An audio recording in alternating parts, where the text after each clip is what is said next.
Yeah, so if you want to, or you just a pen and paper will be sufficient because you can just write down whatever we're working on at a given moment Yeah, that's and go from there. So pen and paper should suffice. yeah. Let me just see how I can. Alrighty. This is going to be a fun month, guys. Letting go of the blockages all month, and really, the thing is that you're developing a skill which comes with you. So it's because it comes wired into your brain and your body and your mind. You're able to enter into the state of surrender at will, regardless of the thought, emotion, or circumstance which arises, which is probably the greatest skill one can cultivate, in my opinion. Let me see. All right, I'm gonna share screen with you guys. Share screen. Share the screen. All right. Can you see? Yeah. Can you see that, guys? The letting go. Does it come up? No. Yeah. It does. Bit fuzzy. A bit fuzzy. Fuzzy. Funny you say fuzzy because that's what Dr. Hawkins would call the ego fuzzy, as a nickname for the ego. Fuzzy. All right. All right. Can you see it? Is it still fuzzy, team? You can read it. Yeah. Okay. I can read it. All right. Oh, well, fuck it. You're just going to have to look at, pardon my French, you're just going to have to look at my head instead. How about that? Kiara, welcome.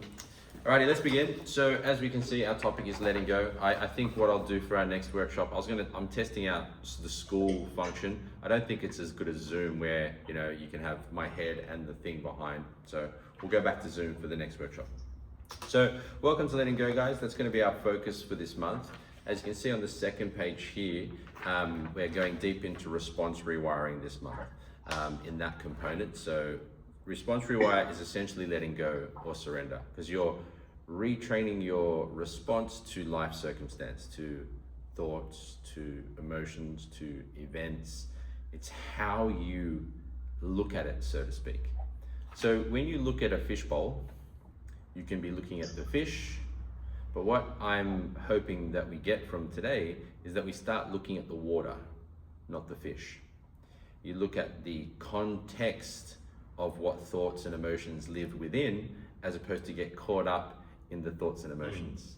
It's like, rather than focusing on such a small part of self, focusing on a greater part of self, which comes with a sense of liberation, freedom, that is truly a blessing. So, what is surrender? What is surrender? I'm gonna just mute everyone so that the sound is good. And then any questions that arise, feel free to drop them in the chat, and I'll get to all the questions at the end, or if it's like a burning question and you have to ask, then just unmute yourself.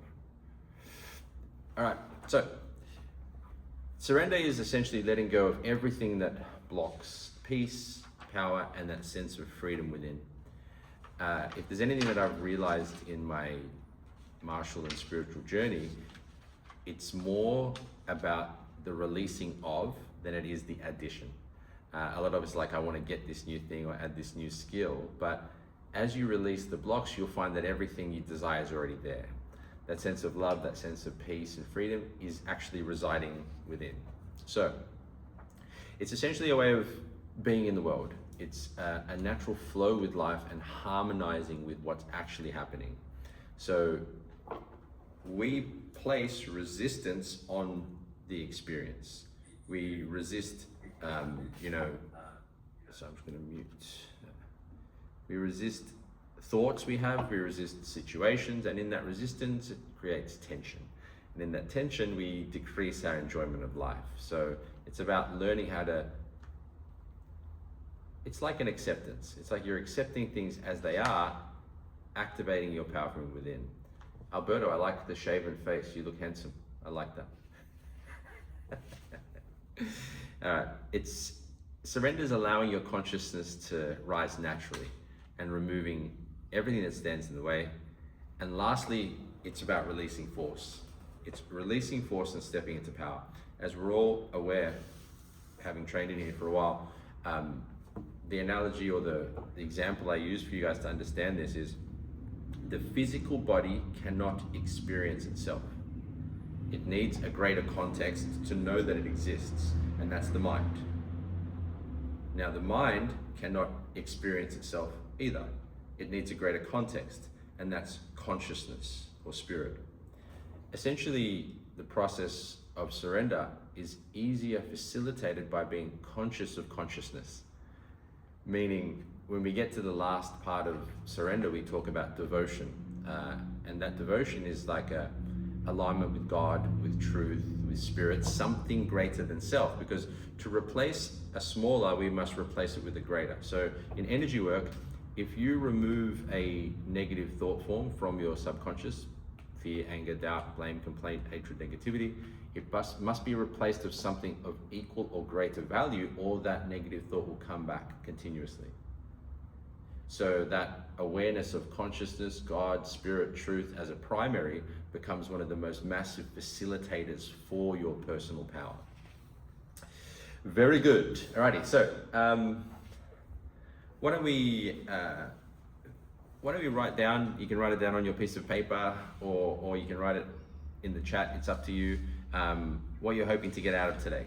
What are you hoping to get out of today or get rid of today? Just have a think and write that down. Once you've done it, if you could type me a 1 in the chat so I know everyone's done. The chat box is just, you can click down to the right, there should be a little chat function. So what do you hope to get out of today or get rid of?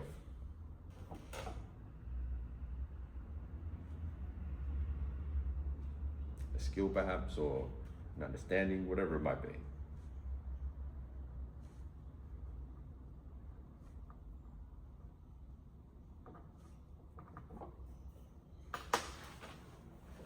Everyone's still writing, eh? That's good. Must be a few things to release. Yes, first. You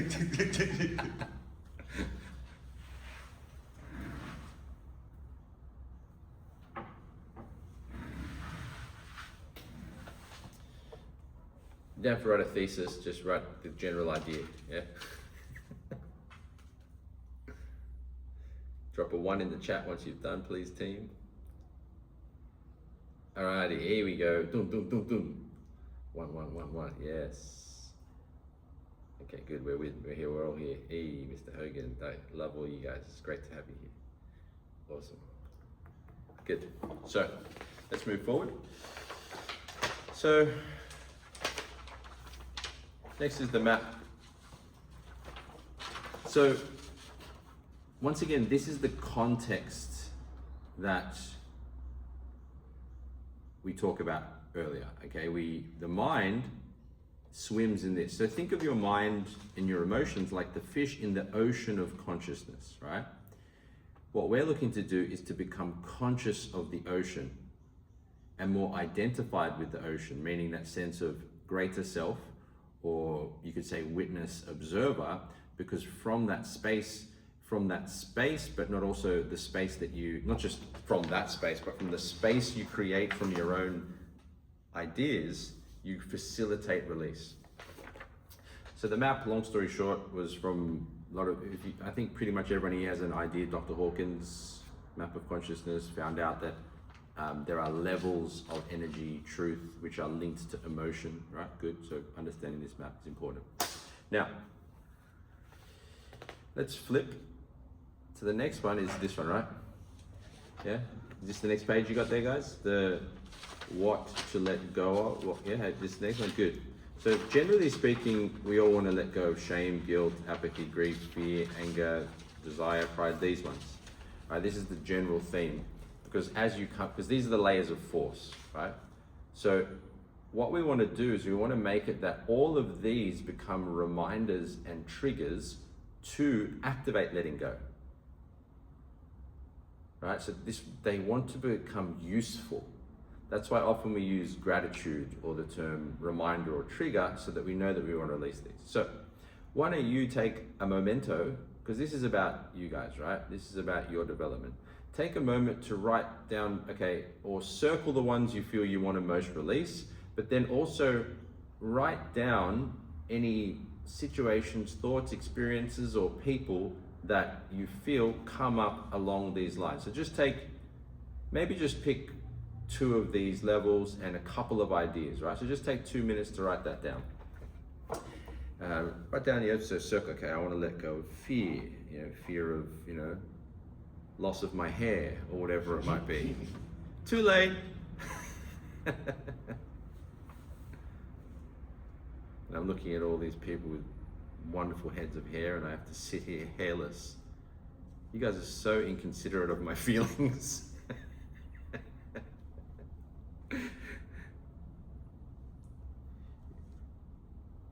So yeah, write them down. Like what is the emotions that you're looking to release? Okay, is it fear, grief, apathy, guilt, shame, pride? And then what thoughts, experiences, or ideas come up around that? What is the emotion that I must most notice in myself that I would like to surrender? And then what thoughts and emotions surround that? You all should circle guilty for making Sifri John feel bad about his haircut. Okay? I'm not joking, all right?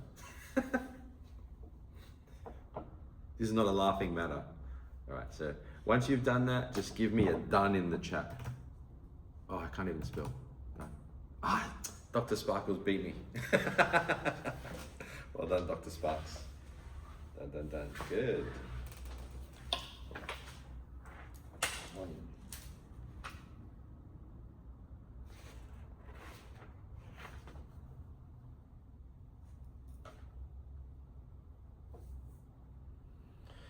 Okay, so, all right, we're all done, Ski, good.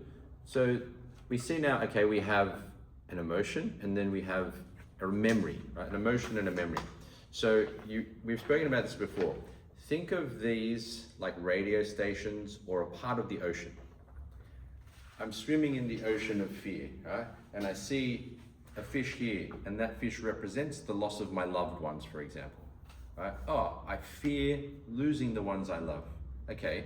So I'm in that part of the ocean, I see the fish of the loss of loved ones, right? So truly the idea of losing a loved one tracks back to the energy of fear. So if I can learn to be with and surrender the fear energy itself, the loss of loved ones won't be in my consciousness anymore because I'm not swimming in that part of the ocean. Does that make sense? Give me a thumbs up if that makes sense. Yeah, hey, no, one, anyone? Oh, yes, good. So understanding context will allow you to release.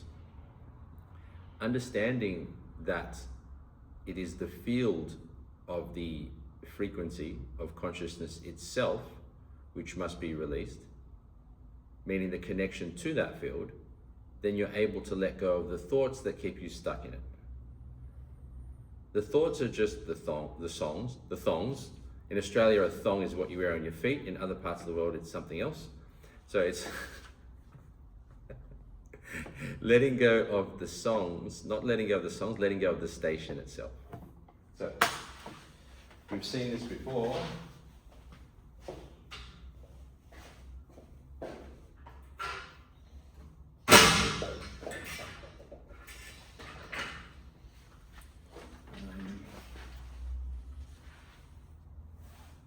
One sec.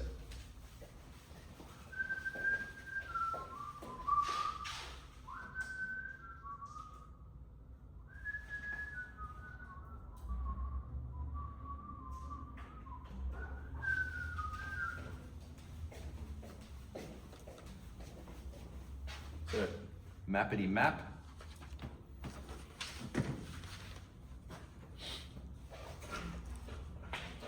So this is the field we live in, right? The non-physical field of consciousness itself. We have thought forms. Thought. Thought emotion forms. So the positive, negative,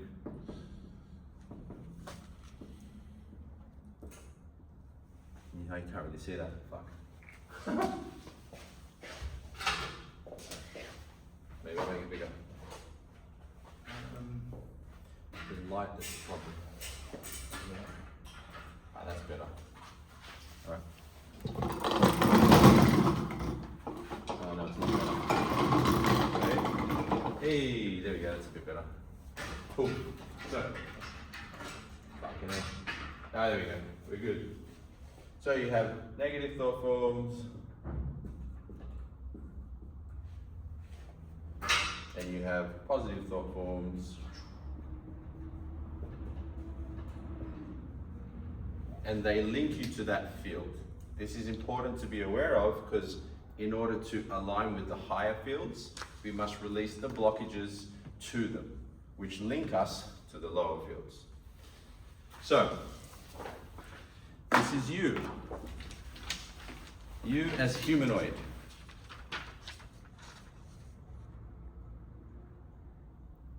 See, even the haircut there mimics my head.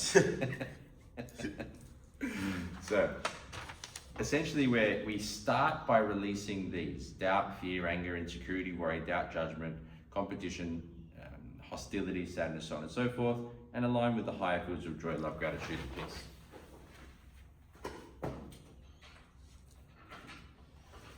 What this does, it activates the heart center.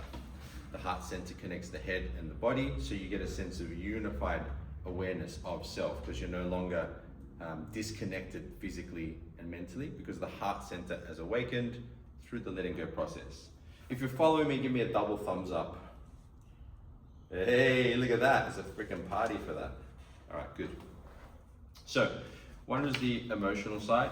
Now let's take it a little deeper. Next piece is, what are the programs and thoughts that are pulling you into that? Because it'll do us well to surrender there's some very common programs that arise for us, and I'll go into those in a moment. But what do you feel your programs are? Like, perhaps I don't feel worthy, perhaps I'm not good enough, perhaps you must work for love, or something. You know you best. Write down whatever thoughts or programs might be linked to those areas that you would like to surrender for now, because we need to have an awareness of them. It's not fully necessary, it's just a trigger point. Meaning, if you can just sit with the emotion and allow it to be there, you can learn to surrender it. But by being aware of programs and thoughts, you can catch it at the trigger point. So you can notice when you think it. So you can notice when you think a certain thought, so you can start to surrender that thought and the emotion. We'll get further into that in a minute. So write down any thoughts around the fears and desires within.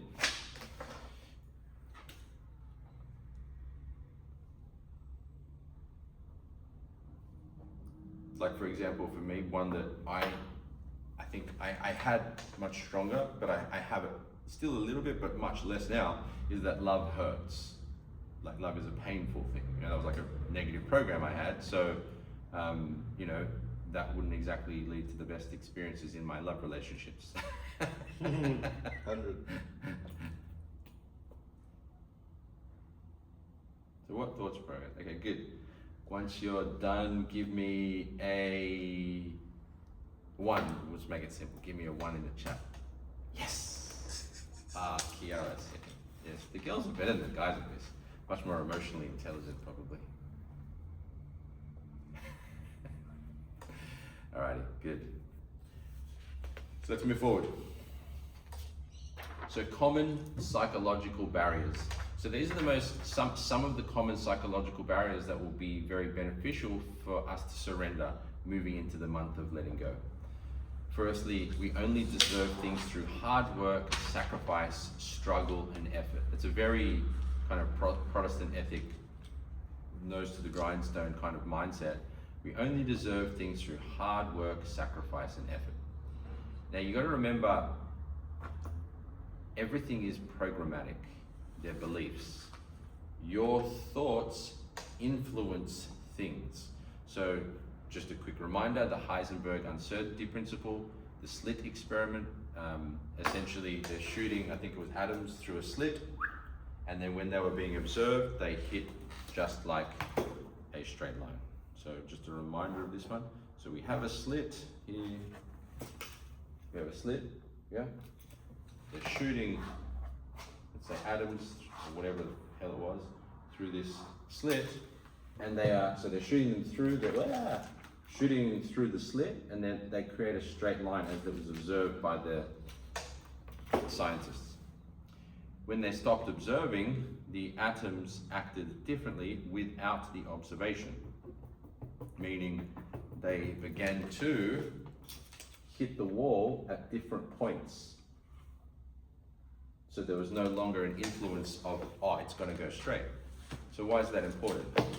We must understand that our thoughts influence the physical world. And if you don't believe that, think about someone you love right now. Just bring them in your mind and observe your quality and condition as you think about them.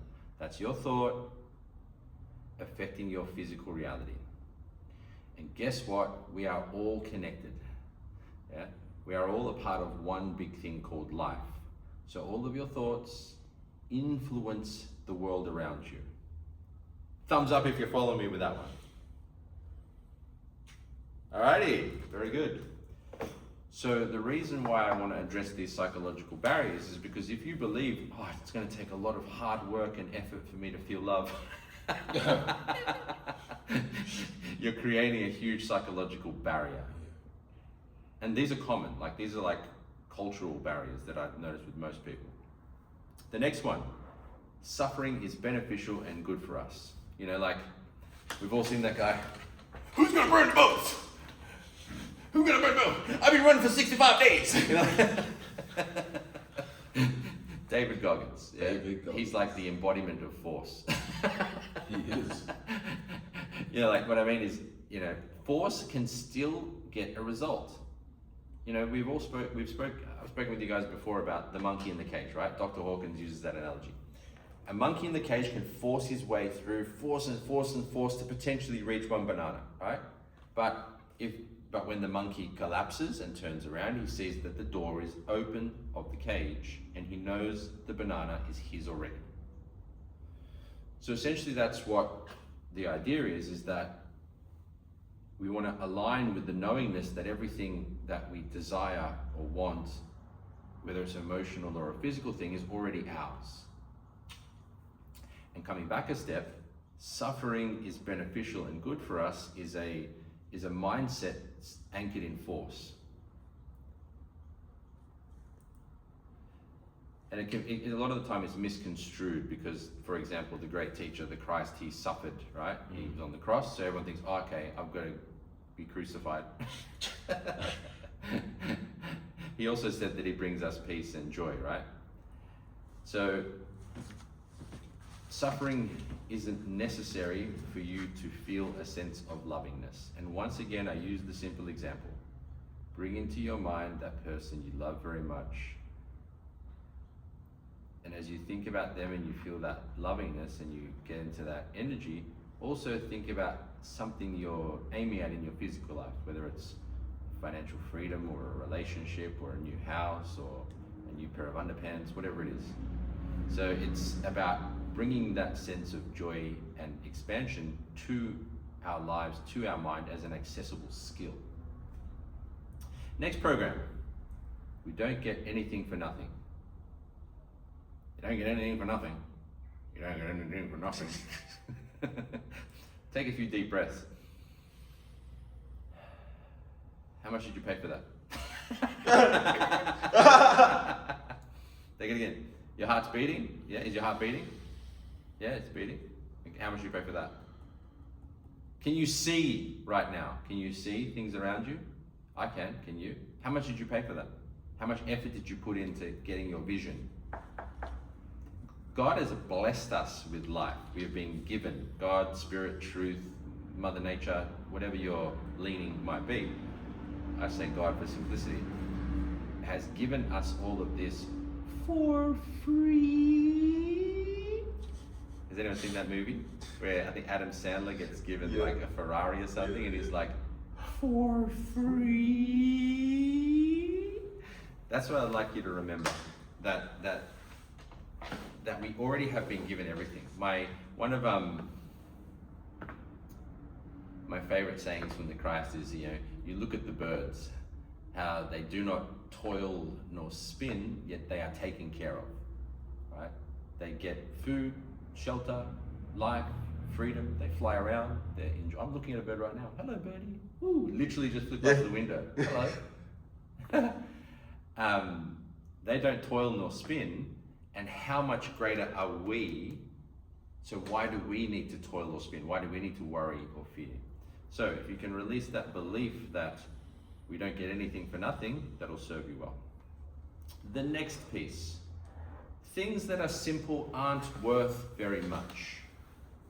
Things that are simple aren't worth much. Now that's an interesting block, because as you start to understand the simplicity of surrender and letting go, it can be devalued by how simple it actually is. We like to complicate things with our mind and think, okay, I want the 97-step process and the 500-word essay before I can let go of this anger with my, sister or whatever it is. But the belief in things that are simple not being worth much is once again another block. Now, what I would like you to do is to take a look at these 4 common blocks that people have and assess, okay, are these within me? And whether they are or not, I'd like you to write a new one, because you are a literal creator. With your intention and attention, you create the way you experience life, moment to moment, but also the direction and the evolution of your own potential. So, look at those programs, see if any of them kind of are part of your own consciousness, and rewrite it. For free!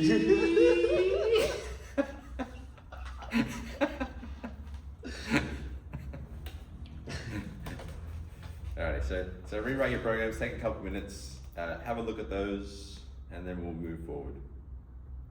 Once you're done, drop me a free in the chat.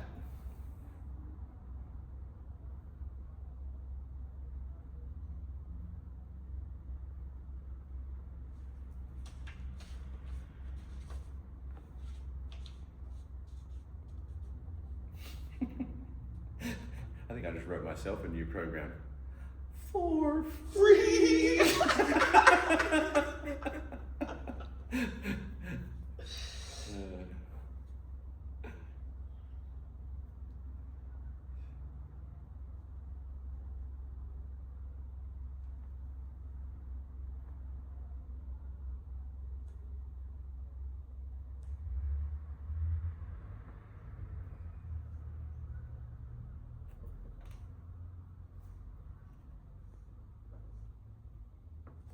Hey, free. I have to read it every time someone does it. Can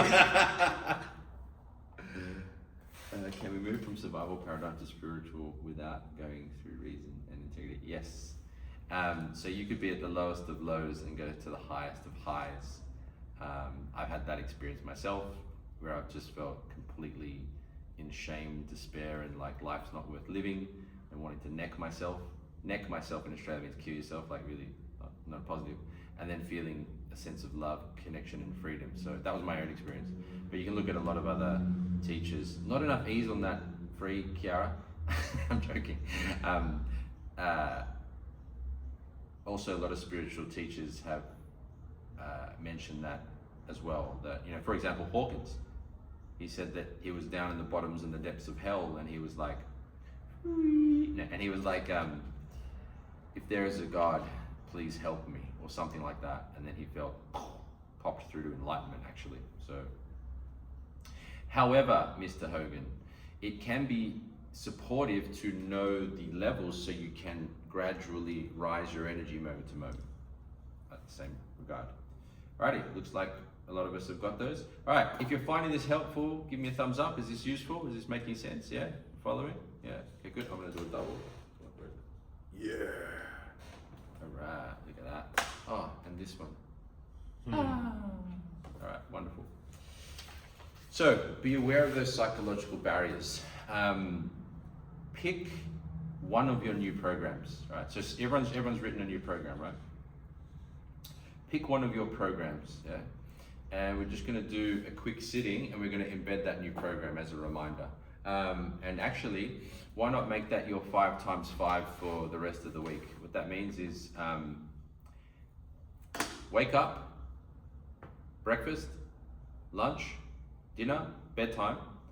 You repeat it to yourself in your mind 5 times. So you say, for free, 5 times, you get it. I'll stop being an idiot. So one I wrote down here is that God loves us for free, as an example. Like whatever your new mantra might be, or your new program, repeat it 5 times 5. And what we're gonna do is we're gonna do a short sitting. We're just gonna do a 2-3 minute sitting right now, and you're just gonna repeat that in your mind and get into the energy of it so you can start to embed that as an access point. What do you mean access point, Sifu John? Well, that was a good question. You are setting up a new positive program, right? Which gives you access to the higher fields, which will make you aware of the lower fields to be surrendered that we'll get into. Because part of surrender is having a spiritual intention and direction because you know you want to elevate and step into your potential. The other part is knowing how to release it as it arises. So the spiritual intention facilitates surrender. So let's do a quick sitting. Make yourself comfortable. Take some deep breaths.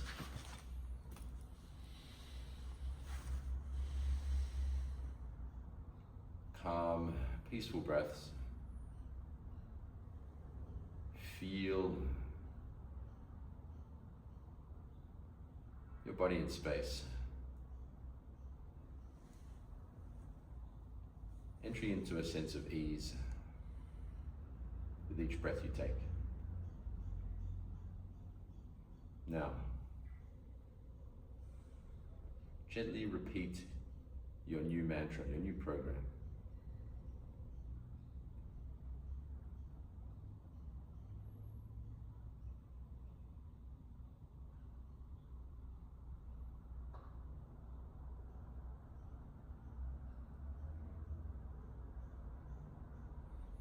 Calm, gentle breaths. Don't worry if you don't feel the power of it just yet. It's only a new program. Give it some time to grow within you. You may feel it already. That's wonderful. Now, continue with the program. And as you continue repeating it in your head over and over, bring the feeling of your spiritual intention to mind. Joy, love, freedom, peace, courage, oneness, truth, creativity, prosperity, expansion, whatever your spiritual intention is, infuse that energy into the program.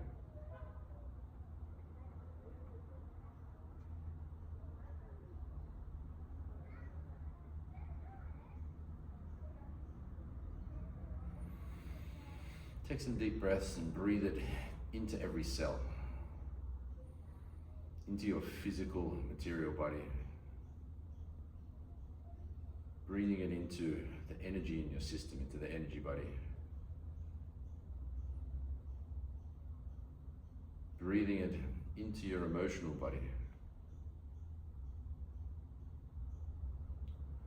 Breathing it into your mental body, the mind.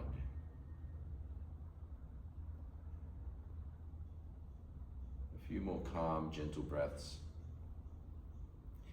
And whenever you're ready, you can open your eyes.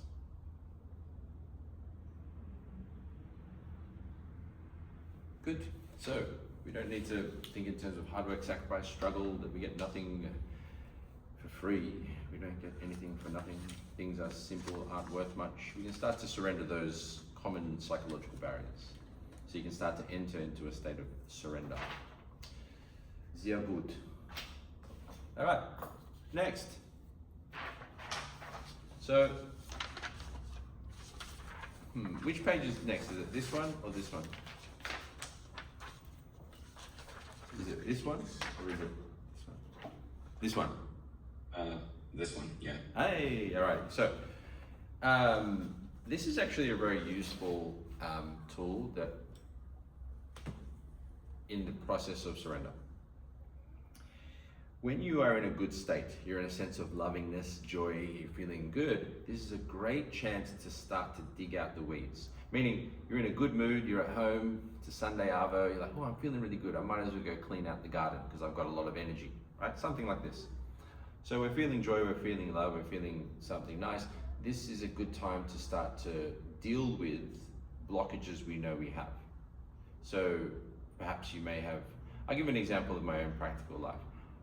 One of my, fear has been a theme kind of in my experience, and like fear, and mainly it's tied for me like fear of loss of loved ones. I think everyone can associate or understand that. So whenever I'm feeling, in a good, not whenever, every time, but often when I'm in a good feeling, I will surrender the death and the loss of my family, right? I'll surrender the thoughts around that and the fear associated with it. Because in a good state, I'm able to deal with that. And it's not that I don't love my family because I'm surrendering the fear of loss of them, it's that I'm surrendering the fear that prevents me from being fully alive. Does that make sense? So, that's just a suggestion, because letting go isn't just of the negative, it's also letting go of the levels of the positive too. So throughout this month we are going to be going through I'm suggesting everyone go back through the IRL, through the in real life letting go session, and in there you'll see that we do letting go exercises on courage, on acceptance, on willingness, on love, so that we can continue to rise our level, because there's blocks at every stage. So that's just a kind of tip. When you have the higher vibrations, keep going and use them. Good.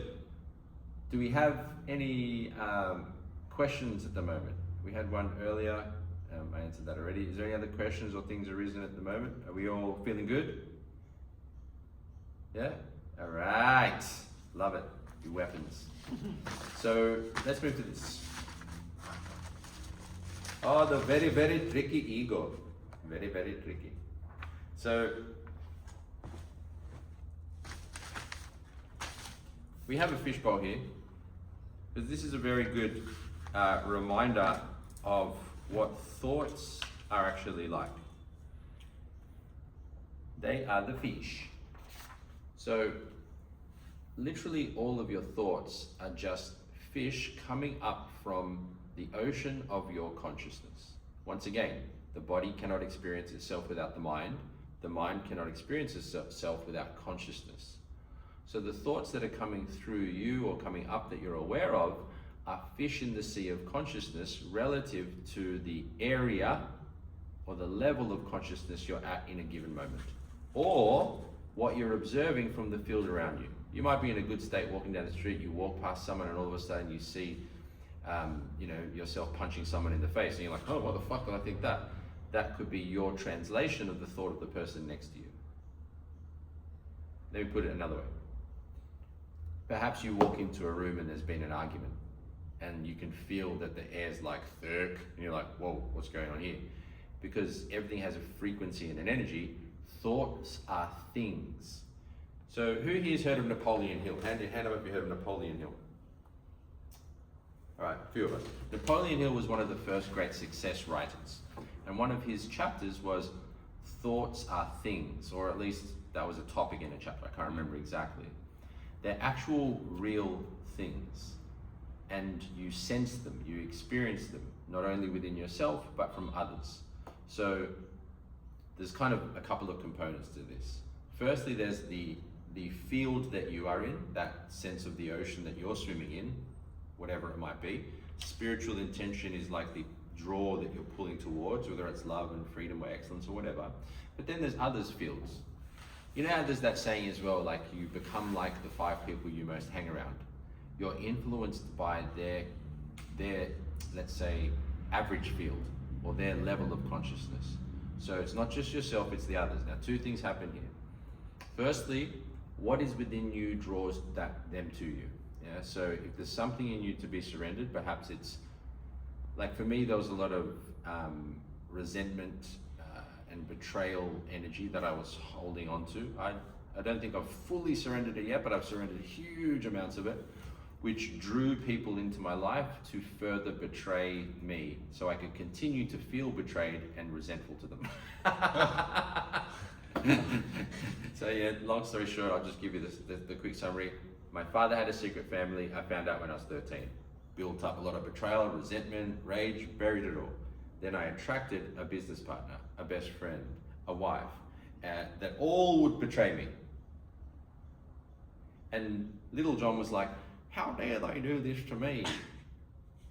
They did that to me, what bastards, they betrayed me. But really, I drew them to me through my internal energy. I was asking life to be betrayed. Please betray me, via my internal energy. So when I was able to take full responsibility for this and start to release it and surrender it, slowly these people have trickled out of my life. I thought I'd released it fully, and then like even last year I had people try it again. Someone tried to steal the business of me. Someone literally, anyway, long story short, it happened again, and I realized, you fool. I was, pardon me, I was still holding on to some of it. Interestingly, energetically, I could feel it in the back of the spine, and as I started to release it, the tensions and the resistance at the back of my spine around the mid-back disappeared. So it's like I was holding on to a sense of betrayal, like someone was stabbing me in the back. Anyway, I share this with you so you can start to understand that everything in your life is because of you. You don't get what you want, you get what you are. If you are holding on to betrayal and fear and doubt and worry, then you are going to reflect and ask the universe or God to bring that to you. So, coming back to our little fish in the ocean, in this fishbowl, sorry. Every thought, every idea that arises is actually a form of resistance in and of itself. And that's like, huh, what do you mean? Because the thought that comes up actually is like, I'm looking at a fish when there's a whole ocean to look at. So the way Hawkins would put it is that the mind is the ego. The mind is the ego. The thoughts should be a tool that serve us moment to moment, as opposed to a master which we obey. So it becomes a tool for attention, for accomplishment of potential, as opposed to a prison that binds you emotionally and mentally. So to put it very simply, start to notice one's thoughts as the fish in the ocean, the cars in the traffic, the trees in the park, and start to, let's say, associate with the witness observer, associate with the water in the ocean. That will create a sense of expansion, so letting go is facilitated easier. Another way to say it is, be observant of the silence which sound arises from. Everything you hear must arise from silence. From that stillness, that's where is like a gateway to the witness observer. Over time, that alignment with silence and stillness deepens, and you start to identify more with witness observer within oneself, as opposed to John or Mike or Alberto as a personality. You start to become the water, not the fish. And in that space, you start to tune into power, because power absorbs force. Thoughts are like the force of the mind. Power is consciousness itself. Thoughts are like pushing a boulder uphill. Power is like gravity. Yeah, it's just there and is. So, in my own experience, my sense of self-awareness has expanded beyond the physical boundaries over time to be more conscious of that which surrounds me contextually, so context as opposed to content. And further, the degree of silence within my own mind has increased. So I'm more aware of the silence than I used to be. Sometimes I'm walking, I'm like, wow, it's so quiet, you know. And I even said that to my son the other day. He goes, "What are you talking about, Dad? It's freaking noisy here." I'm like, because you start to tune into that which things arise from, which allows you to further choose where you place your focus. Very good. Let us move on, team. Alrighty. To the system now, I believe. Yeah, this is where we're at. System. JL, thumbs up if this is where we're at. Is that the next page? Yes, yeah. He's my assistant. Alrighty, so essentially you'll see underneath it says changeless witness observer.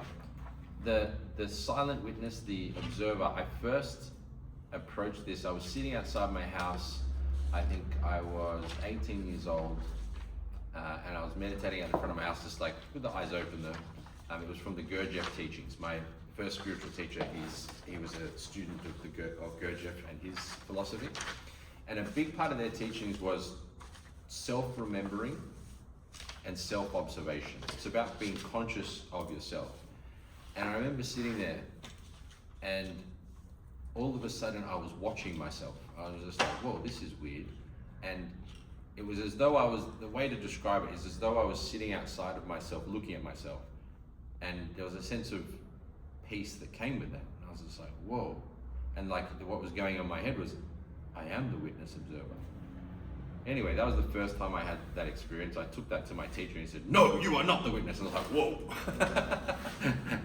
Which kind of, but he told me what I needed to hear at the time. I don't necessarily think it was true on a kind of experiential standpoint, but the idea is that any part of this system, it's a linear system that I'm going to show you, which we talk about all the time, so that you can access it with the linear thinking sequence of the brain. The brain thinks in linear terms, right? Like this, causes this, which is the way the physical world works up to a point before you start getting into love and non-physical. So changeless witness observer is more of that non-physical constant, so that the ocean that we're talking about. And each part of these, each of the 5 components, even though we're going to talk about them sequentially, acts as a whole. Just like you look at this logo, okay, there's a black part, there's a white part, there's a black dot, a white dot, there's a red cross, there's a shield. They are separate pieces, but operate as a whole, right? So, we start, I'll give a quick overview.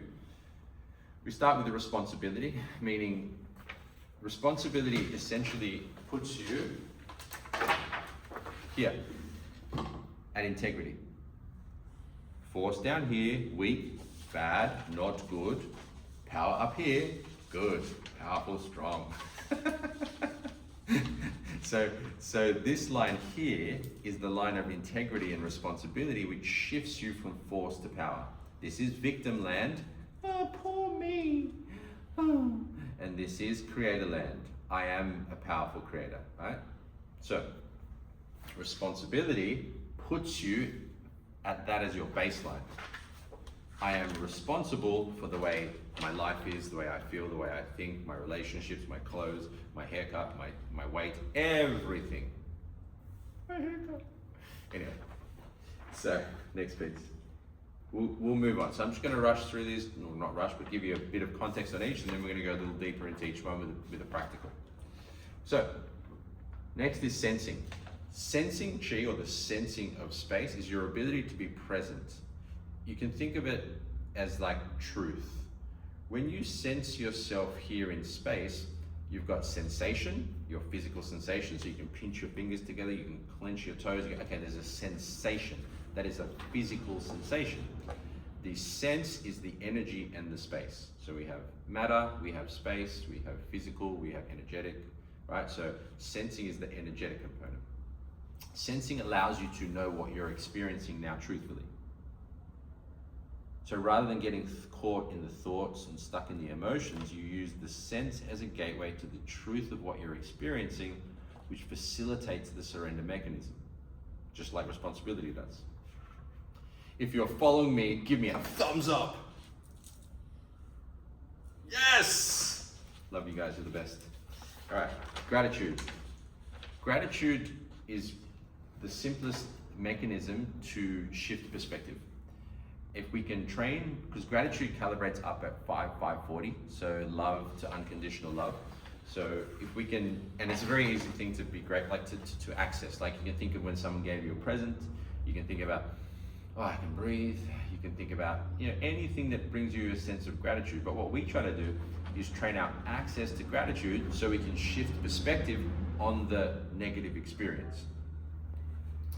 Once you've facilitated and trained that to become a habitual experience, that when a negative arises, I can bring a sense of gratitude for the opportunity to let go. There's a tension in my body, there's an emotional upset, there's a situation I don't like. When you train yourself to be grateful for those experiences, you start to put a healing balm on those negative thought forms so they can be easier surrendered. It's like a loving hug from the mother, so to speak, that makes you feel safe and okay to deal with that emotion. Good. Next, allowing. Allow it. I will allow it. Anyway, the point is allowing is essentially about letting things be as they are without thought about it, moralization. Often people will feel guilty about having a feeling. I'm angry and I feel guilty that I'm angry, for example, as opposed to allowing the anger to be there, to be surrendered. So allowing means taking out all moralizations, all judgments, all thoughts for the way you are in a moment and just letting it be as is. As you take a step back, you'll realize that sensing and gratitude and responsibility are a facilitator for that. So that's why we've got it in a sequence, but they all once again integrate as a whole. So allow yourself to be as you are without judging yourself. That rings a bell. The great teacher once said, judge not or you shall be judged. Right? And if you think about that energetically, when you judge something, someone or yourself, the energy of judgment is within you. So automatically, when you think about it, when the Christ says, judge or you shall be judged, it's just you're simply the energy of judgment. You are living that experience in that moment. So stop it. Naughty. Next piece, devotion. Devotion doesn't have to be taken in the context of religious dogma. It's more so devotion to something greater than oneself. The universe, life, God, Christ, Buddha, whatever. Devotion to something. It could even be love or truth or courage, something greater. So this is where it kind of, on a practical standpoint, looks at energetic replacement. So you're just replacing, the negative thought form with the positive thought form, because it has a higher power. It's a higher frequency or power to replace lower frequency or force. So that is el sistema. That is the way we access, enter into / remember the state of surrender. Because surrender is constant. It's always in existence, just like gravity. It's aligned with the changeless witness observer.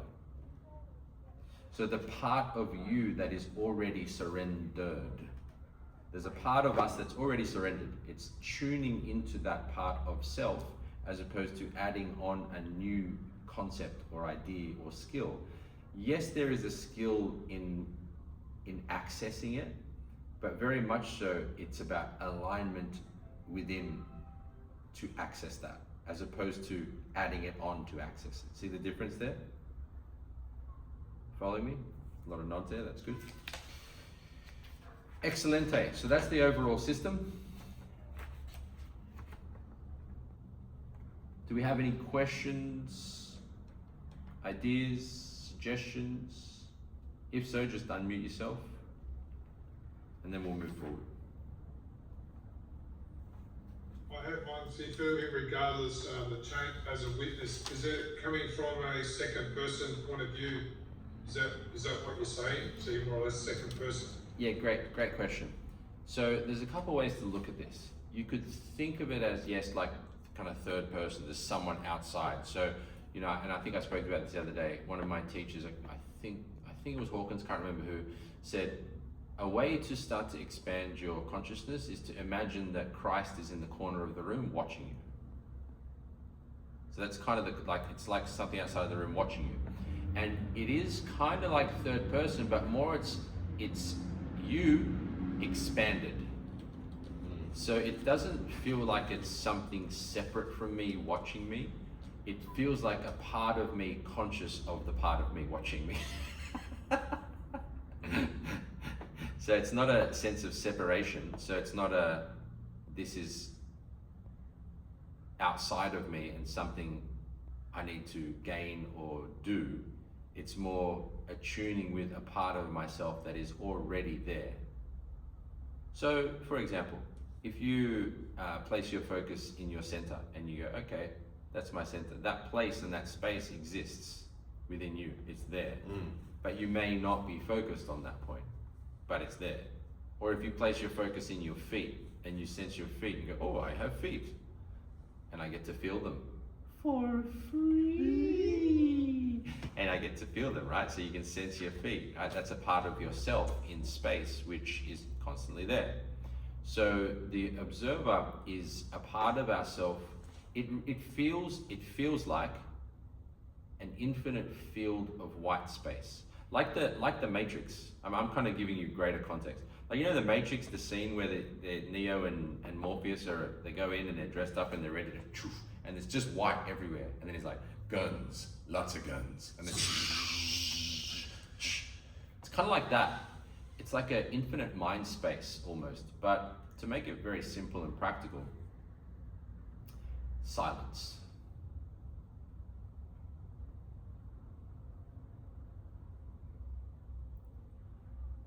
Silence is probably the best descriptor of that. It's there's this quote, I think it's from Proverbs, be still and know that I am God. I'm not saying I am, I'm saying that was a quote from the Bible. Right? And in that stillness, that silence, the changeless witness seems to reside in that direction, like that journey of evolution of one's consciousness. So yeah, silence, stillness, links to that sense observer. It's like third person and first person. It's like John exists within the water, or Douglas exists within the water. So it's like, where are you, fishy? So it's like, yeah, you're aware of the whole bowl as opposed to just the fishy. If we use that parallel. Does that make sense, Doug? Is that helpful, or is it still okay? Cool. Because I went to, the reason why I asked that question is because I went to a seminar many years ago. I had this guy who practiced NLP, and he was talking about that first, second, third, and he even goes even further and further as an observation of yourself. And that's why when you brought it up, one of the questions I was needed to ask was if it's a similar. Yeah, gotcha. Yeah. It's like, you could think of it as like layers, you know. We have present day personality as Doug, as Namada, as Alberto. We have a personality, which is the sum total of all of our thought forms up until this point. That's our present day personality.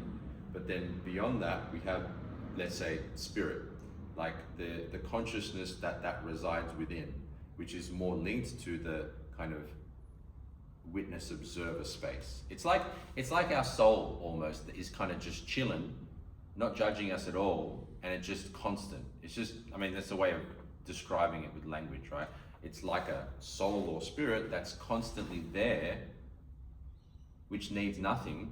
It's just sitting there chilling, loving us and letting us be as we are, even if we want to be stupid idiots. Which we like to do. It's part of the human thing, right? Cool. Alrighty, let's flip it. Relationship to state. Relationship to state. So the state is about being in alignment with spirit, meaning consciousness through the spiritual intention. And then in a state of surrender, so you're not holding onto blockages. So you're going with the flow of things.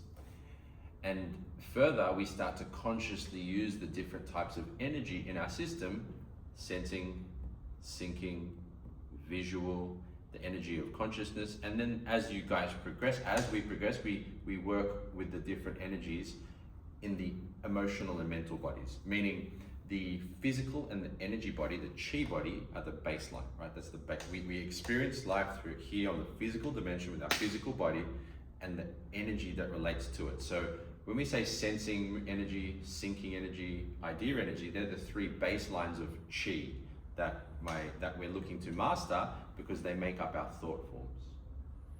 Now, those types of energy go into our psychic, our emotional, and our mental body as well. For those of you guys who are newer, don't explode your head around it. This will all make sense in time. So the relationship that it has to state is, you can think of it like the fuel. So the spiritual intention is like the direction we set. So we say, I wish to become loving, for example, or I wish to become peaceful, whatever it might be. And then the surrender mechanism is the fuel, funnily. However, it's the burning of the negatives that creates the fuel. Kind of like is it a coal engine? In the old days, you chuck the coal in the train and then the fire, you get the idea. A simple analogy is the rocket, right? We've spoken about it before, right? A rocket, and then the fire out the bum. Spiritual intention, surrender as fuel. The rocket itself is understanding the different types of energy we work with. So you can think of this as the surrender that propels it upward. If you're following me, give me a rocket in the chat. See if I can beat everyone. Yes. No one's following me. Makes sense to no one. Oi! One person gets it. Hey! 2, 3! Yay! Rockets. Oh, look at that. JL with the emoji. Looks even better. Very good. Rocket. That's an image you can use. Alrighty. Let us move forward, team. Then we're going to do some practicale as well with it. Alrighty. Radicale responsibility. So this part of the equation, in simple terms, is taking full responsibility for everything. Stop blaming and complaining. So we have 2 parts to this one. For this month, you are not allowed to blame or complain about anything. If you can do, then fuck off. No, I'm kidding. I blame you for that. Damn it. I already failed. Damn it. The point is that when you blame or complain about something, you take the power out of yourself. You say to the world that other things control you. You play victim. There are no victims in here.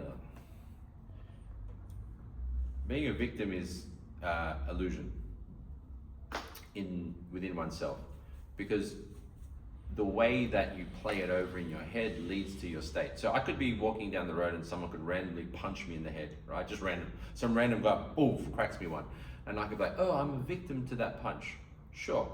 2 things at work here. Firstly, why did I draw that to me? What was within me to draw a punch to my head?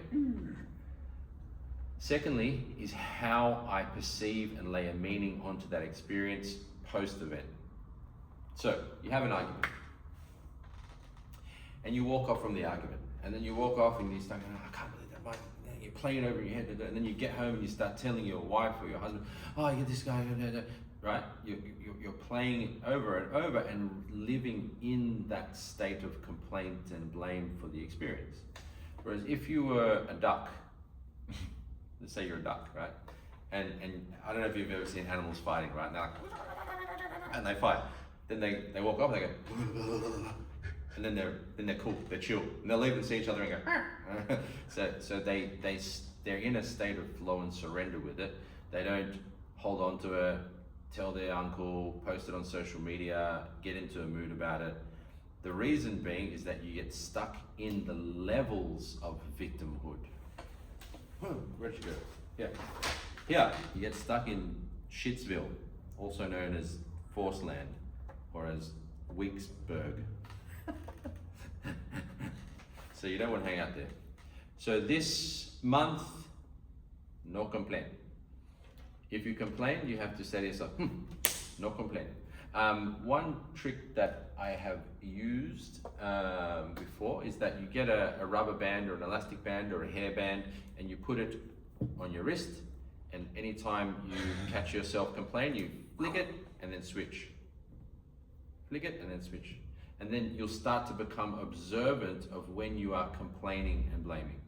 It's just about making yourself aware of it, right?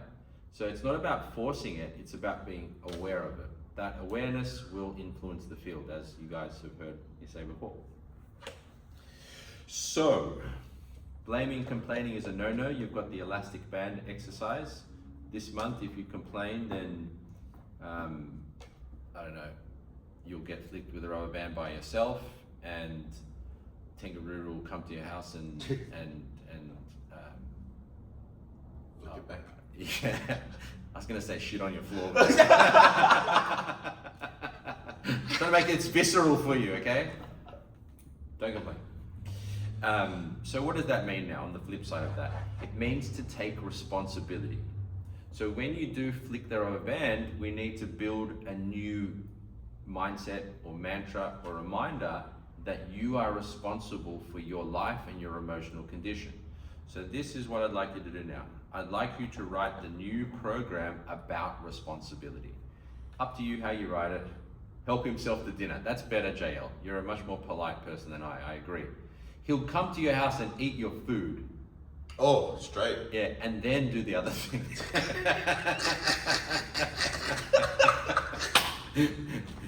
Alrighty, so write yourself a new mantra. You know, for example, I am responsible for my emotions, or whatever you feel is best for you. Right? Write your own mantra. Once you've finished writing your mantra, drop me a T in the chat. T for Tengaruru. Tengaruru coming to your house and eating your food. Yeah, you can put your mantra in there, or you can. Wonderful. Thank you, Dr. Sparkles, for sharing. I changed the thought calmly. I love that.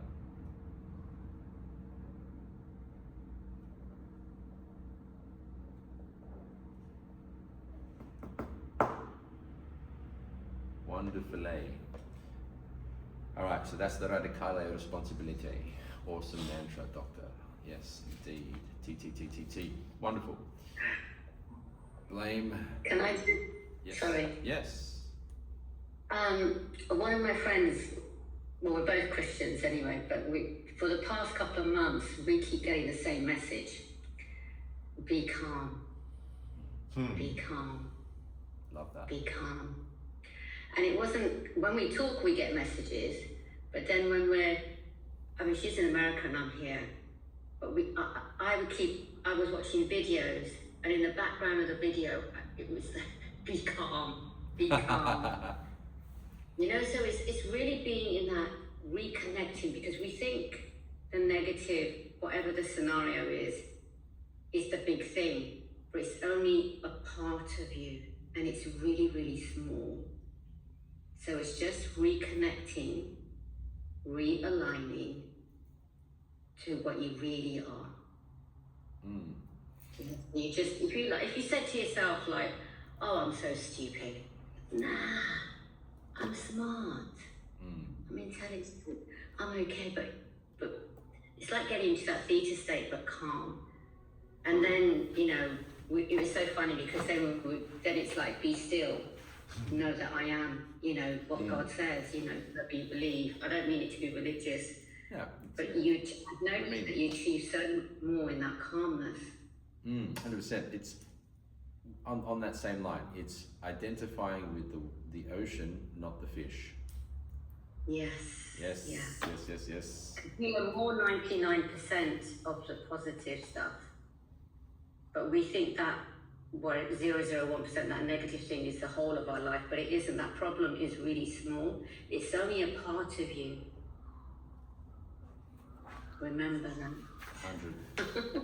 Awesome. Thank you, Dr. Sparkle. All right, moving to the next topic. Sensing.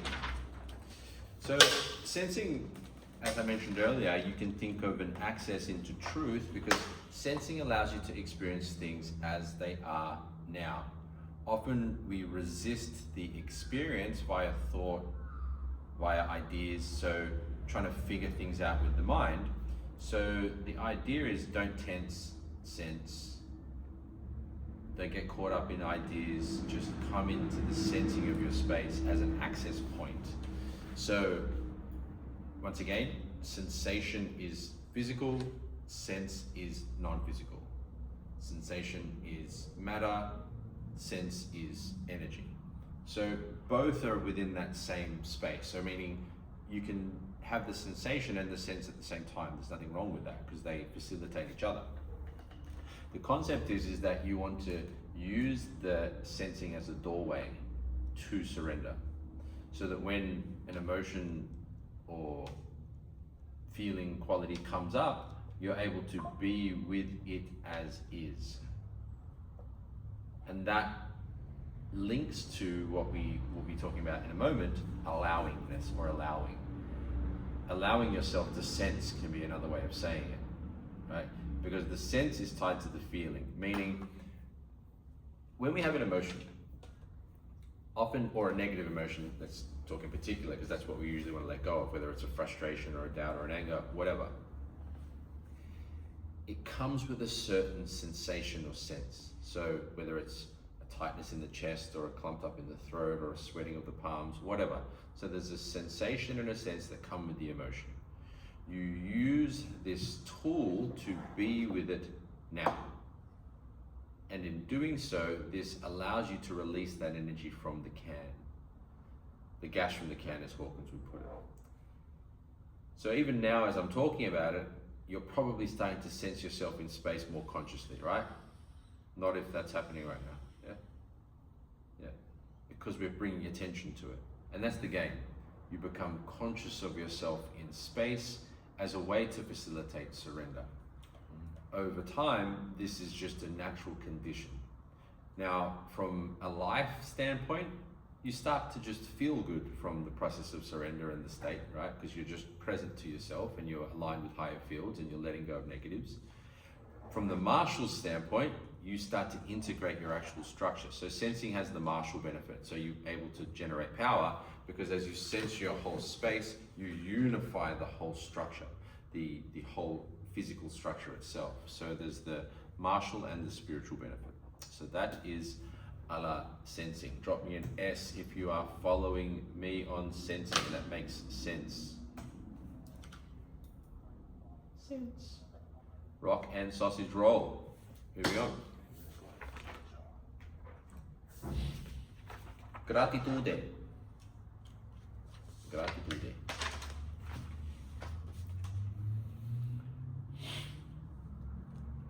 I first realized this could be applied to the physical. I was doing some sparring with someone, like slow sparring. I noticed it was actually him who made me aware of it. I was slowly doing this exercise called looks out. For you new guys, that's just when you put pressure on a person and you slowly move to notice the tensions in your body. He noticed tensions in his body and he went, like he made that near that noise when you're like frustrated with something. You know, Filipino mothers, they're like, because they're frustrated with their children all the time. Anyway, and when I had a flash back through my whole training experience of every time I had gone, right? And I realized that, it's like I got a tick. Freak. It's like, that energy of frustration led to the physical action of, and so that represented frustration and desire, meaning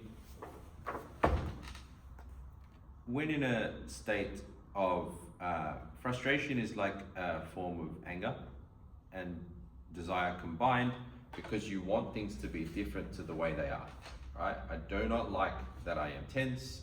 I wish I was relaxed, right? And in that moment, I realized, because I've been working on letting go emotionally, that it could work physically. So I did it to myself instantly. I went to gratitude and released forms of tension in my system. So basically I centered in gratitude and sensed that space gratefully where there was tension in my system.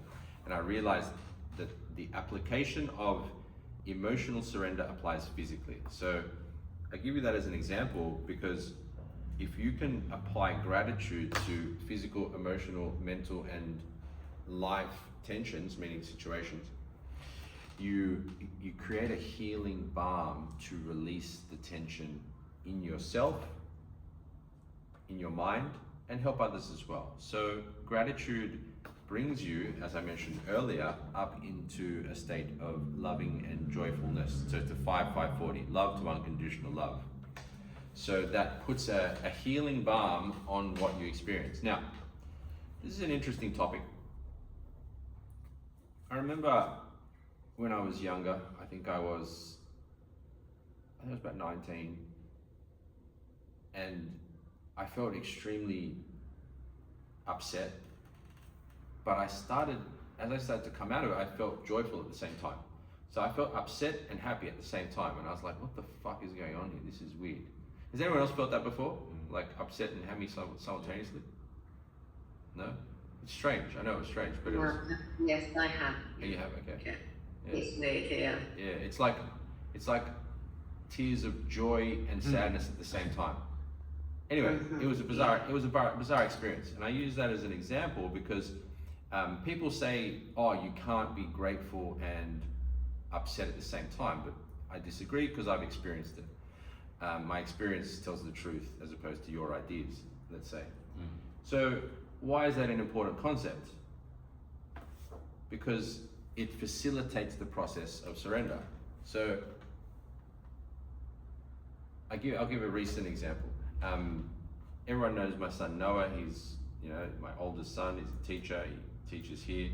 Like recently, we had a disagreement, and he's decided to not stay at mine anymore. Now, a layer of upset came up, right? But by me being able to stay in a state of gratitude and surrender, I can see all the benefits and positives of it. And I'm super actually happy that it's happened. And that's weird because people are like, I was literally upset for like maybe 10 minutes or so. And then I was like, wow, I'm so grateful for this opportunity. Firstly, to surrender resistance and tension in myself. But secondly, for the whole life situation to evolve. And then as I surrendered that, I literally saw myself standing at his wedding. I had a flash into the future, and I was like, so it's all good. Why am I sharing that? Because gratitude is the healing balm and the lotion that will allow you to gain perspective on the lower emotions and energies that arise. We train gratitude as an access point.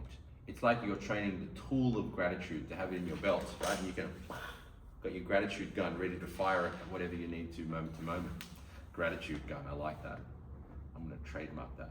TM, gratitude gun. So use that. The way we can start to, one of the simplest ways I've found to train this tool is just instantly in the morning. Like you wake up, and often you wake up, you're like, it's so warm and I don't want to go to bed. Just straight away bring your mind into a sense of gratitude. I'm so grateful I'm so warm. I love that I'm alive. I'm grateful I can breathe.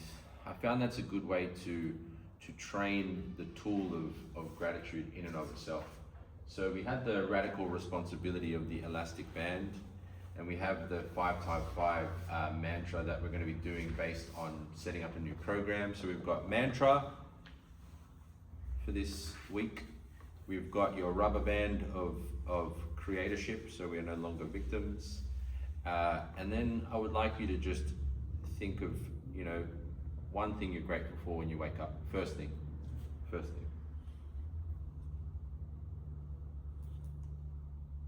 Good, that'll do.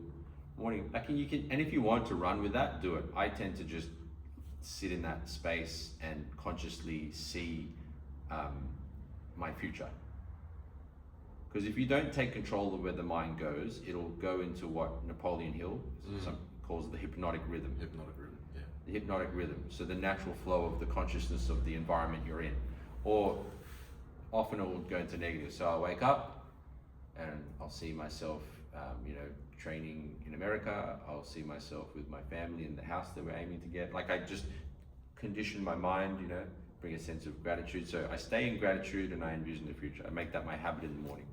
But all I'm asking you to do is just start with gratitude, because we want to develop it as a skill, as an access point, as a way of being, because all of these key components come together into the surrender process. You know, so radical responsibility, sensing, gratitude, allowing, and devotion all combine into the state of surrender. If you are following me, give me a thumbs up. Yes, love it. So, morning gratitude, please.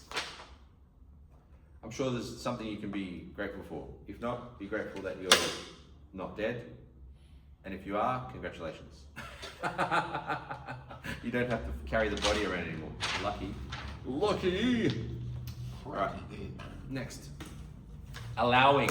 Now this one, allowing, I've noticed is a very tricky little motherfucker, to put it simply. In that I've noticed when people are looking to surrender blockages, because, you know, I got into this whole surrender thing because my interest was in martial power. My master would always say Fong Song, which means relax, let go. So I really kind of dove into this, but it's become a core pillar of what we do and what we teach, because it facilitates power. If you want to be powerful in combat, let go. You want to be powerful in life, let go. Like, it's crazy because it's the complete opposite of what we're taught. Now, allowing becomes a huge piece of this, because often we don't allow ourselves to feel what we feel because we don't think we're supposed to feel that way. For example, a child is playing with his toys at the daycare, and another kid wants to play with it. The kid takes it off him and he gets upset, and then with the other kid and starts to get angry, and then the teacher says, no, don't be angry, share. So their emotions are devalued and not validated, so they think, oh, it's wrong for me to feel upset and angry that happened. So they start to stop allowing themselves to feel the experience that they're having because of programmatic experiences, as opposed to allowing yourself to be what you are moment to moment, so it can be surrendered, similar to the ducks, remember? And then they walk off, right? So because we don't allow ourselves to feel the experience that we have, we create counter force within ourselves energetically. So I have an anger emotion, I'm not allowed to feel that because it's bad to be angry, so I resist it, I feel guilty, and I create this, I'm holding it in space. So here's the anger thought, and I'm just holding it there. No, I don't want to feel that. So then I'm just seething. I'm just slightly angry all day. As opposing letting the experience come to me and allowing it to be there. So, you know, for example, I'll use my most recent situation. So, you know, the Noah disagreement situation. I, for example, over the last 2 days, have observed like a grief in me and a fear that is there, and I'm allowing it to be there to release. And it's not the Noah situation that's creating the fear and grief, it's fear and grief built up in my system from this life and potentially past lives that I'm allowing to be released moment to moment. So I'm going about my day, I'm enjoying my life, going for a walk, going to the park with my kids, meeting up with Tengu. I'm enjoying myself in life, but I can, like a backpack I'm carrying that's releasing out its weight moment to moment. So I am, in the past, what would I have done? I would have cried like a little bitch.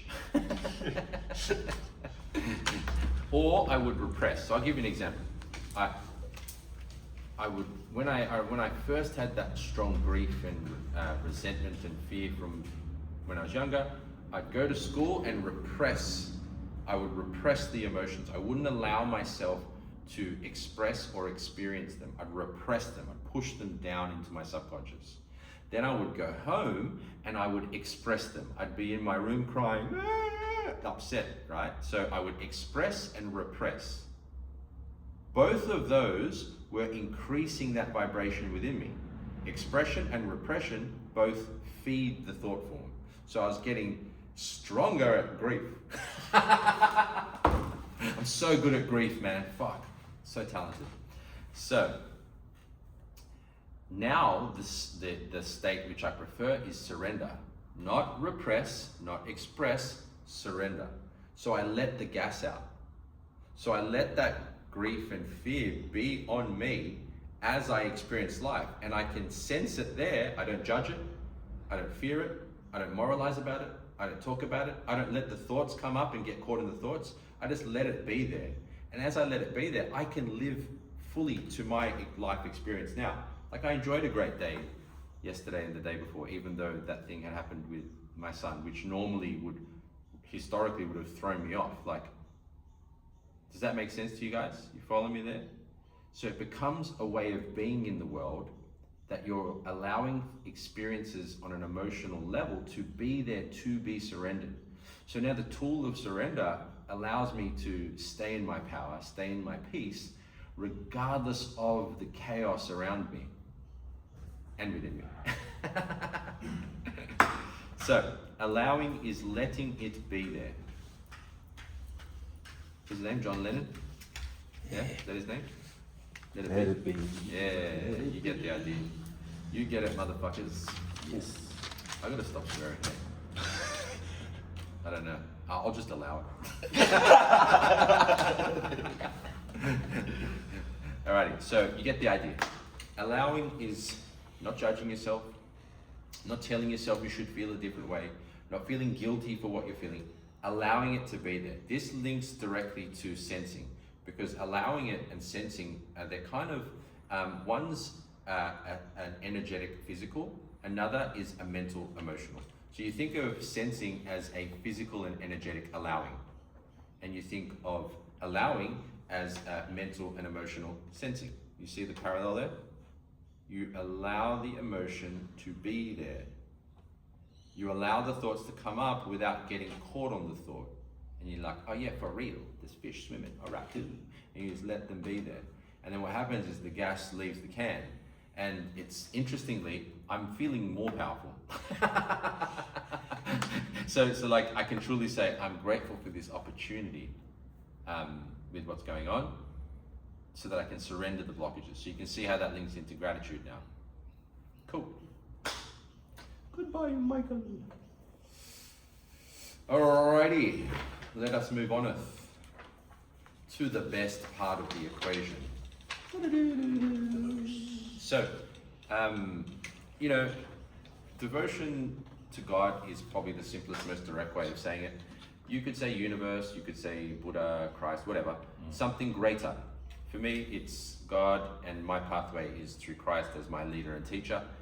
That's the path I choose in this lifetime. And it's not to say it's the right one. I have no judgments. You can all be wrong if you want. No, I'm kidding. Lucky Michael, the Jew, left. No, that's a joke as well. Me and him, we joke. Michael Stern is my Old Testament friend. I'm New Testament, he's Old Testament. So the point is, devotion is alignment with something greater. So you can really summarize all of it together into this one piece. And the saying that Dr. Hawkins shares with us is, to thee, O Lord, I surrender this. To thee, O Lord, I surrender this. And this is accepting that you are and I are and we are a part of something greater. We are not God in and of our egoic self. Like, as a personality, John Cogan is not God, right? I surrender John Cogan and his thoughts in devotion to God. So we surrender ourselves to something greater. Like I said, it doesn't have to be God. Some people, you say God and they start twitching and freaking out. So if that's you, I apologize, but that's your problem, not mine. It could be something greater, like love.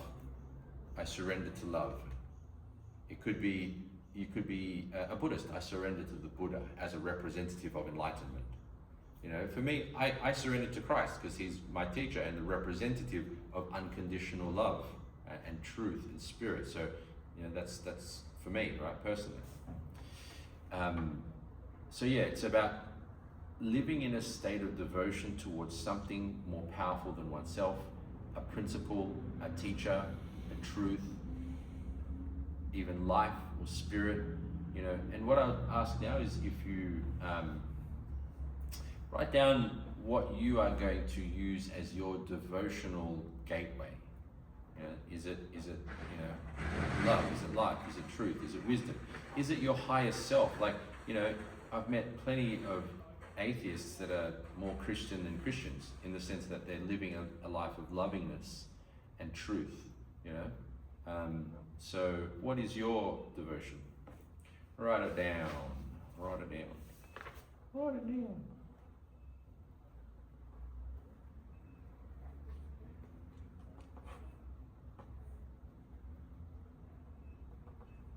And then we're going to rewind because I forgot to do something. Rewind in time and go back to allowing.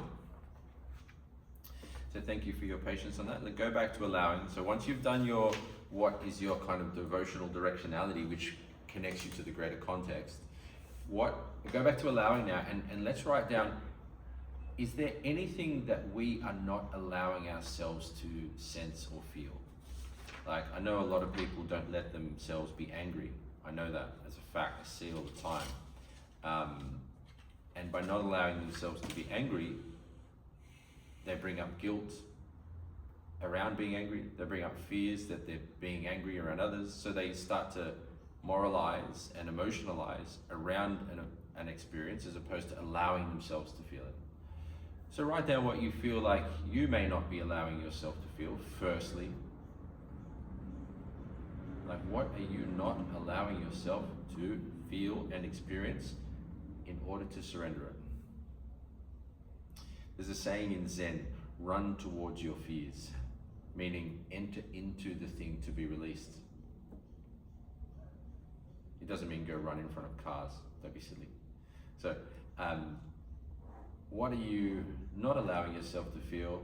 And then further now, let's write now a new program.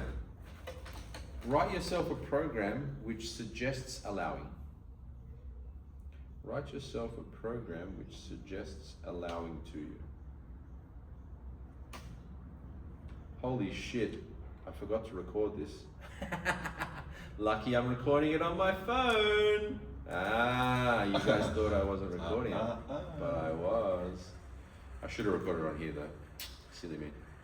Right, so let's write a new program on allowing. I allow myself to feel what I feel. For example, I allow myself to experience my emotions.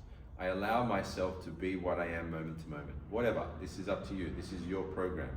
So we're gonna have a few good little mantras and reminders for you for this month, for yourself. Once you have done your allowing mantra, are we still recording on that, T? Yeah? Yes. Okay, great. Once you've done your allowing mantra, let's type allow in the chat. Allow. Allow. Allow, allow, allow. Allow, allow, allow. Allow, allow, allow, allow. Awesome. Good stuff, team. I allow myself to feel and heal. Good.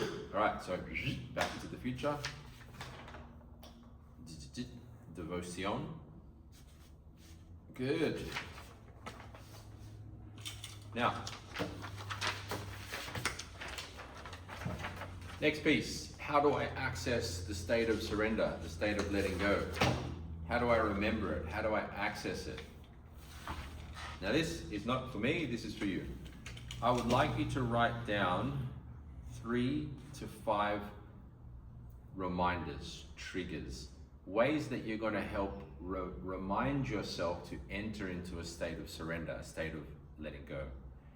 Is it the mantras you're going to do? Is it the rubber band? Is it, you know, every time you eat, you're going to, or is it, okay, every night I'm going to, whatever, it's up to you. I'm not your mum, so you decide. Or am I?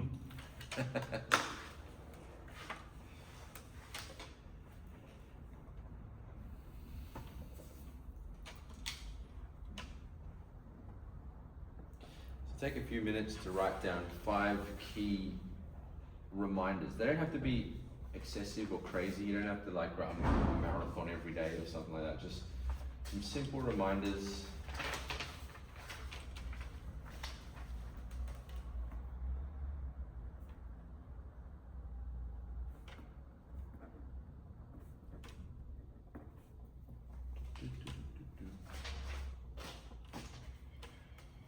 Whilst you guys write down your reminders, I'll take any questions or discussion points before we do our meditation to finish. What reminders are you going to have?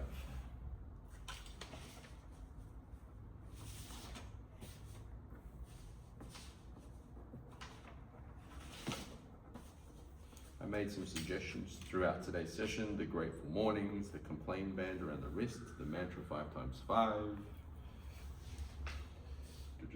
But it's up to you. You don't have to choose those. You can choose your own.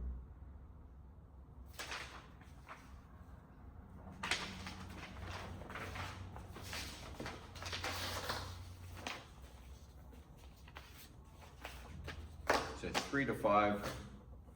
Once you've, once you've done that, just drop me a 3 in the chat. Once you've done your 3 to 5, drop me a 3, drop me a 3, 333, 333, 3 emoji. Well done, team, fantastic. Love that. Okie doke. So at the back, at the end, you'll see I've got all this journaling.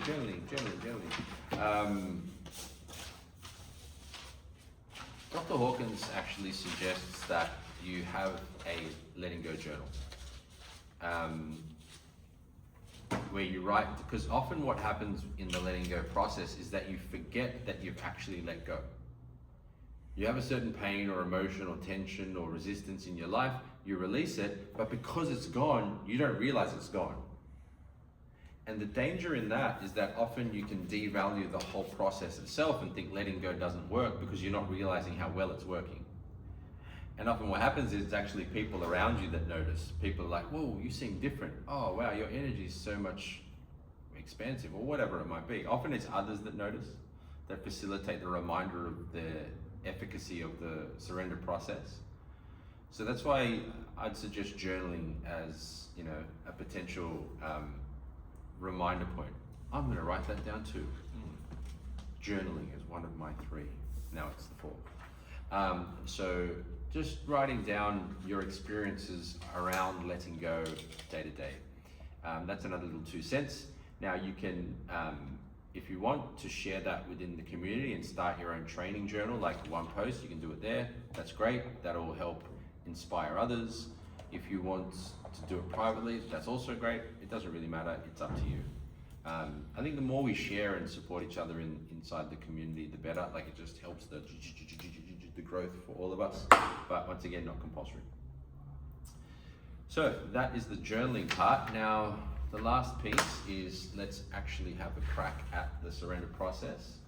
And that would be actually what I would suggest as another one of the 3 to 5 is to practice your letting go meditation, because letting go is not separate from life. It is a way of being. So think of it like this: you go to the gym to develop a strong body, but you don't leave the strong body at the gym, you are the strong body. Right? You develop the letting go skill in your meditative practice, but you become the letting go way of being in life. Whereas Hawkins would say, you live your life as a prayer. So you're living your life in that state of surrender. Devotion, surrender. Good. So let's jump up and shake it out a bit so we can get the energy moving, and then we'll do a letting go meditation. So Just jumping up, just shake your body out, so just shake out. Get your Wing Chun swing going, so spine tall, swing it out a little. Trying to get the body moving, wake us up. We've been sitting down for nearly 2 hours now. Woo. Good. Shake it out again, we jump up and down a few times, just move it. Yes! All right, good. And get yourself comfortable. Oh, look at that shirt, Alberto. You look so extremely handsome with that. I think you're 10x handsomeness. Like Kung Fu Panda, awesomeness and attractiveness. Alrighty, let's begin. So make yourself comfortable, seated, standing, or lying down, and take some calm, deep, gentle breaths.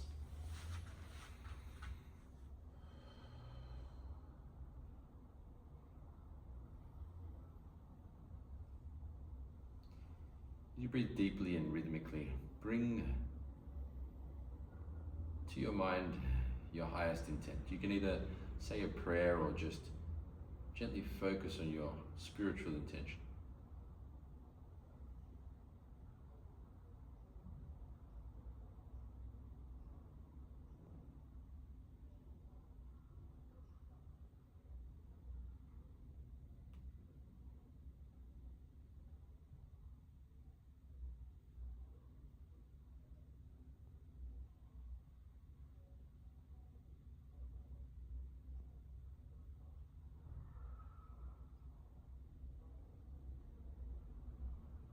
Now,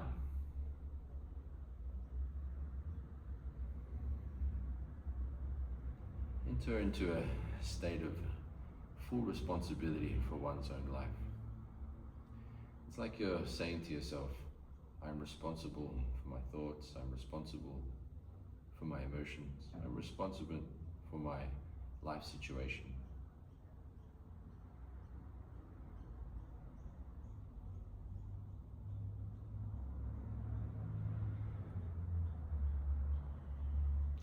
Entering into a state of integrity, a state of power. All thoughts, feelings, sensations, relationships, everything in your whole life is your responsibility. No one else's fault. And as you take responsibility, you step into your power.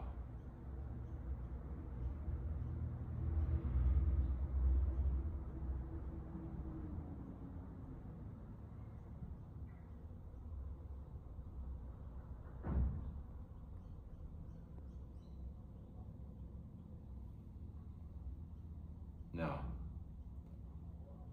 sense the space the body occupies. The feet, calves and shins,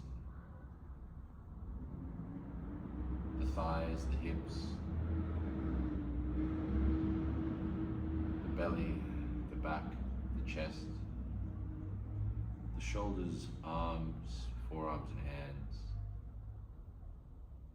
the neck and the head. Sense the entire space you occupy.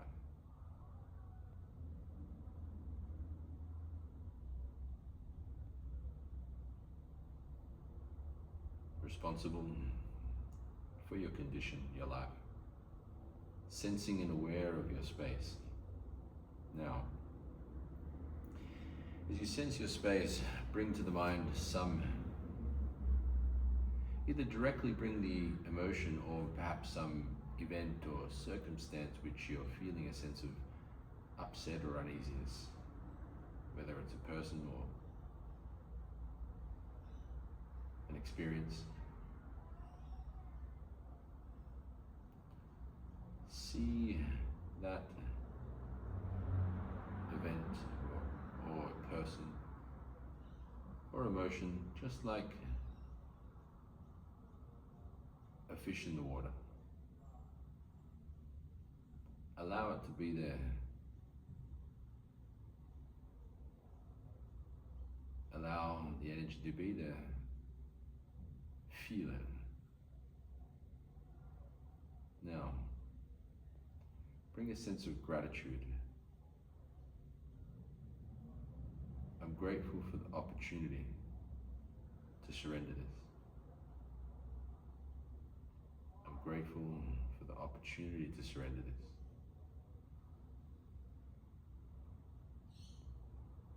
Allow yourself to experience the feeling, the emotion, as it is. No judgments, no moralizing.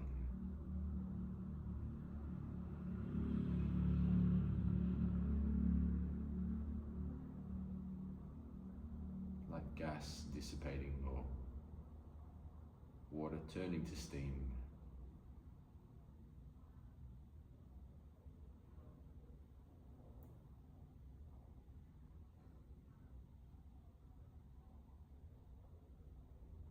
Now, responsible for your condition, your life, grateful as you sense and allow the experience to be as it is, bringing yourself into a sense of devotion. I surrender this to love. I surrender this to life. It's like you're holding a position of, to thee, O Lord, I surrender this.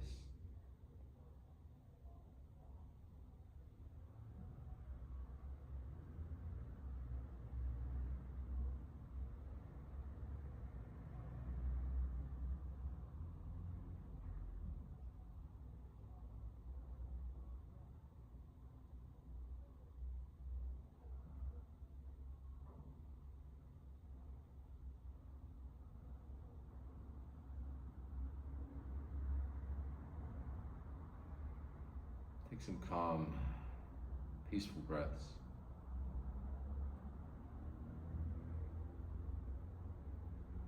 As you rest in a state of letting go, surrender.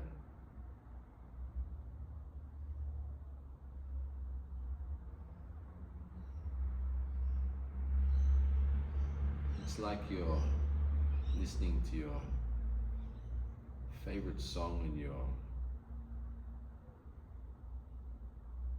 riding the wave of each moment. Each sound flows, releasing.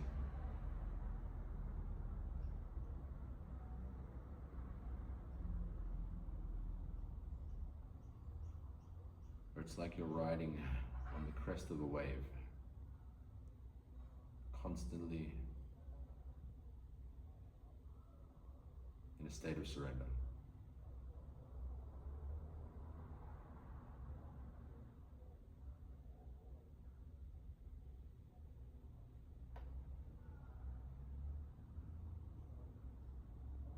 Now once again, bring your spiritual intention to focus.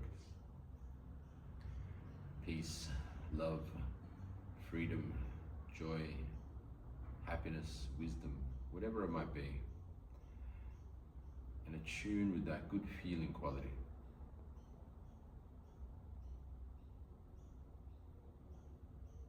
A sense of devotion with your spiritual intention.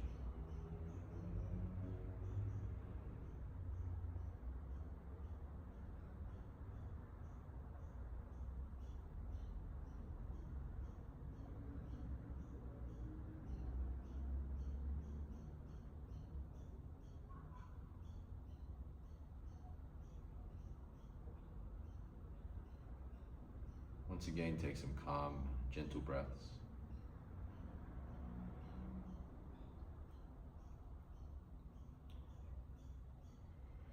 And bring this state of surrender into your daily life.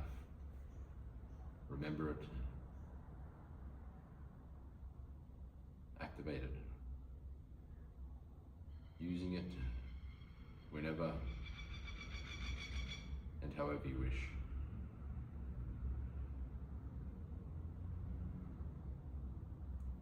Open the eyes whenever you're ready.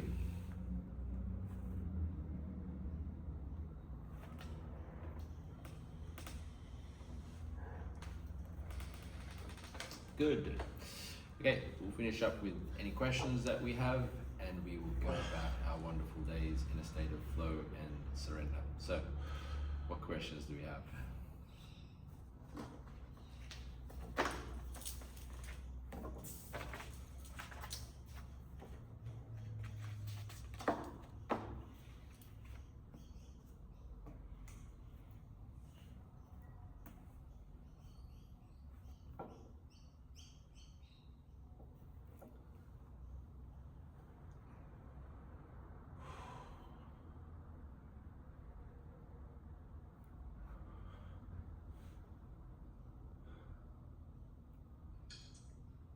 It's not a question, it's probably more of a statement. I came across a clip on my Facebook feed last night about this young guy was mentioning about discipline and devotion, and it was quite interesting, especially when you brought up devotion today, because I chatted to my wife about it last night. What's devotion mean to you?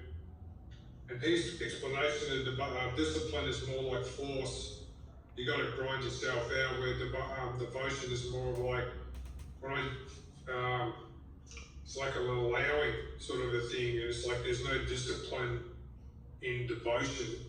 When I look at the sort of like the feeds of it, there's sort of like there's a discussion where there is actually a discipline, but I don't really sort of agree. Discipline is more or less a following through on the devotion, I suppose, because when I did the AI, I was sort of like pressing the AI in the Google, and it says like, discipline is more like a force, because it went through the David Hawkins things like power of force, and where devotion is more like it pulls you towards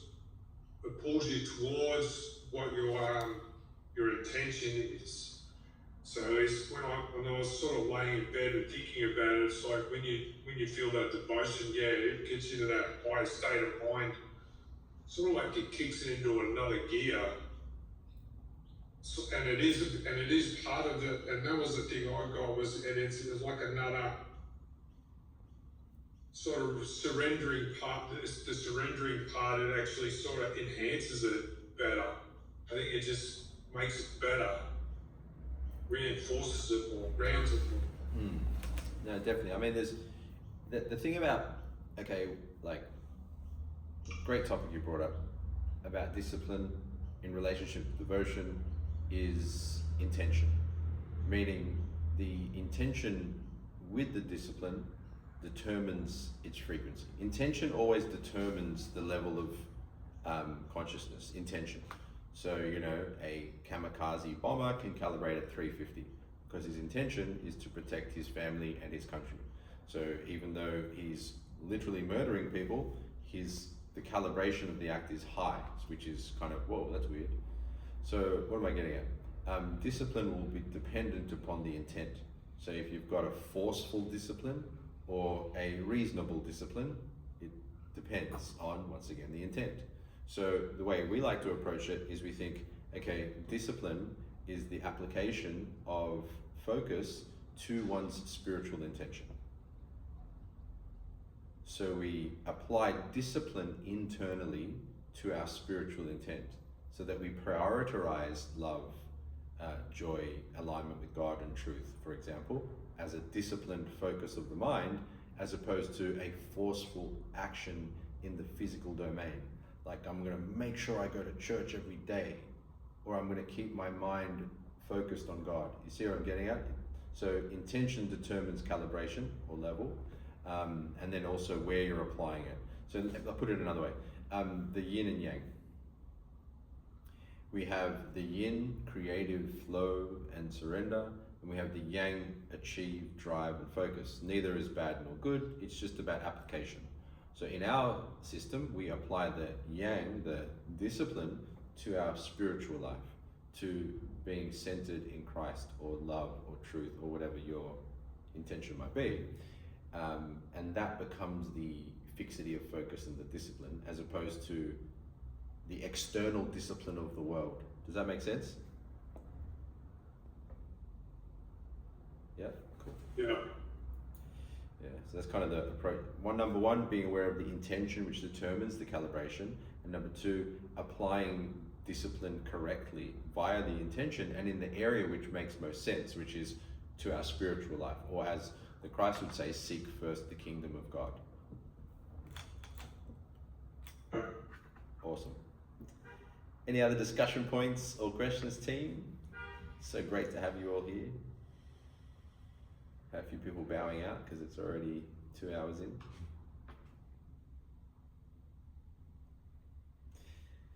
Wonderful. Well, enjoy the rest of your day, team. Let's share your experience. Please do me a favor and share experiences in the community about this. It doesn't have to be long, just an observation or two. And then this month, we're going to be focusing on that. So all the state trainings. Oh yeah, I forgot to mention the IRL. So if you want to watch any content to go further into letting go, the 3-day event we did was all on letting go. So inside the let me share screen.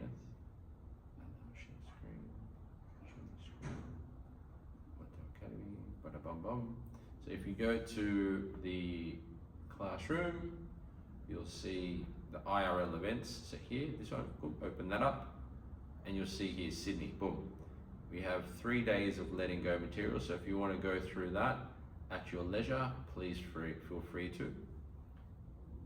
Boom. Share screen. Okay, I'm back. Yeah, so there's all of that content on letting go. So if you're gonna waste time on social media, that's probably a good place to invest your time. Learning deeper on the letting go process and seeing how we applied it over those 3 days. All right, guys, thank you very much. I'll see you in the community. Peace. Thank you, John. Thank you. Oh, give me one part before we go. There we go. See you guys.